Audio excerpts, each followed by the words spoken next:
একটা সময় ছিল যখন বাংলা সিনেমা মানেই ছিল একটা নাম। নাম কি? জিৎ। মাস হিরো, ডায়লগ মানেই হুইসেল আর অ্যাকশন মানেই সেলিব্রেশন। বাট সময় বদলে গেছে, আজ আর সেই সেম রিয়াকশন দেখা যায় না। আজ অডিয়েন্স অন্য কিছুই খুঁজছে।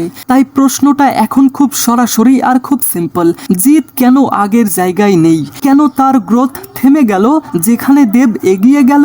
আর সব থেকে বড় কথা, এটা কি শুধু একটা ফেজ নাকি রিয়েল ডাউনফল? চলুন ইমোশন না, পিওর রিয়ালিটি দিয়ে বিষয়টা ডিসকাস করি। তবে তার আগে ইন্ট্রো। তো কেমন আছেন আপনি আর আপনার উনি? হাই, আমি জনি।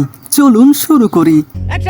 ওয়েল, একটা সময় টলিউডে জিৎ ছিলেন পুরো মাস ডমিনেন্সের নাম। তার সিনেমা মানেই ছিল এন্ট্রি, ফাইট, ডায়লগ আর fully entertainment. Single screen audience তাকে নিজের মানুষ মনে করত।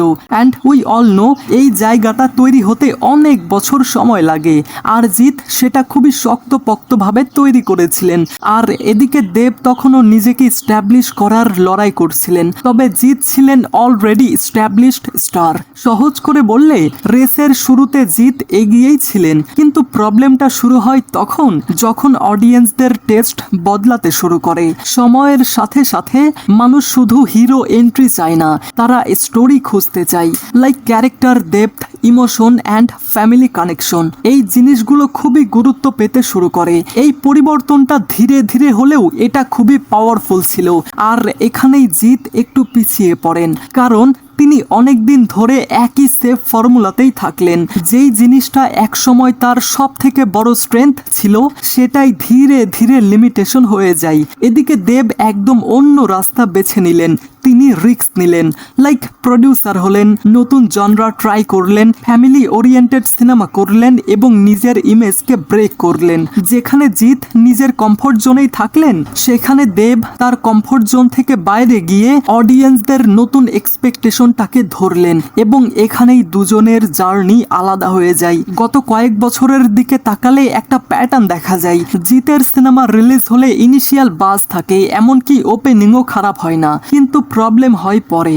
লং রানে এই সিনেমাগুলো অডিয়েন্স ধরেই রাখতে পারে না, এমনকি ওয়ার্ড অফ মাউথও স্ট্রং হয় না। এর মানে অডিয়েন্স প্রথমে আগ্রহ দেখালেও শেষ পর্যন্ত অডিয়েন্স এটার সঙ্গে কানেক্ট করতে পারে না। আর এই ইনকনসিস্টেন্সিটাই একটা ক্লিয়ার সিগন্যাল দেয় যে কিছু একটা ঠিক জায়গায় হচ্ছে না। ও আই সি।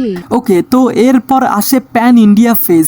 জিৎ বুঝতে পারেন যে শুধু রিজিওনাল মার্কেটে সীমাবদ্ধ থাকলে তার গ্রোথ আটকে যেতে পারে। তাই তিনি বড় স্কেলে যাওয়ার চেষ্টা করেন। দেখুন, এটা একটা সাহসী ডিসিশন, পাশাপাশি এটা অনেক বেশি রিস্কি। কারণ প্যান ইন্ডিয়া মানেই বড় বাজেট, বড় কম্পিটিশন আর হিউজ এক্সপেকটেশন। আর যখন এই এক্সপেকটেশন ফুলফিল হয় না, তখন কিন্তু এটার ইম্প্যাক্টও অনেক বড় হয়। আর এখানেই জিৎ একটু ধাক্কা খান। কিন্তু একটা জিনিস কেউই অস্বীকার করতে পারবে না, জিৎ কখনোই ব্যাড অ্যাক্টর ছিল না, এমনকি সে কখনোই ব্যাড অ্যাক্টর না। সত্যি বলতে এখনো তার স্ক্রিন প্রেজেন্স আছে এবং তার ফ্যান বেজও এখনো লয়াল। প্রবলেমটা অ্যাক্টিং না, প্রবলেমটা টাইমিং আর চয়েস। বিষয়টা একটু ব্যাখ্যা করবেন? তিনি নিজেকে রিইনভেন্ট করতে একটু দেরি করেছেন। যখন অডিয়েন্স নতুন ধরনের ক্যারেক্টার চাইছিল, তখনও তিনি ট্র্যাডিশনাল মাস হিরো ইমেজেই আটকে ছিলেন। আর এই ডিলেটাই সব থেকে বড় ফ্যাক্টর। আসলেই তাই। এখন প্রশ্ন আসে, তাহলে কি তিনি শেষ? না, একদমই না। কেন? দেখুন, জিৎ এখনো সেই অবস্থানে আছেন যেখান থেকে একটা স্ট্রং কামব্যাক পসিবল, কিন্তু তার জন্য দরকার একটা রাইট স্ক্রিপ্ট, রাইট ক্যারেক্টার এবং সব থেকে বড় কথা, নিজেকে নতুনভাবে তুলে ধরা। আর এই জায়গাতেই আসে তার আপকামিং একটা সিনেমার নাম। সে ছবির নাম কি? কেউ বলে বিপ্লবী, কেউ বলে ডাকাত। সম্প্রতি এটার টিজার এবং ট্রেইলার মুক্তি পেয়েছে, যেটা অনেক প্রমিসিং ছিল এবং অডিয়েন্সদের এমনটা দাবি যে এটার মাধ্যমে জিতের কামব্যাক হবে। যাই হোক, তো এই ধরনের ক্যারেক্টার ড্রাইভেন স্টোরি তার জন্য খুবই ইম্পর্টেন্ট, কারণ এখানে শুধু হিরোইজম না, ক্যারেক্টারের ভেতরের দ্বন্দ্ব, ডেপথ এবং অ্যাক্টিং স্পেস আছে।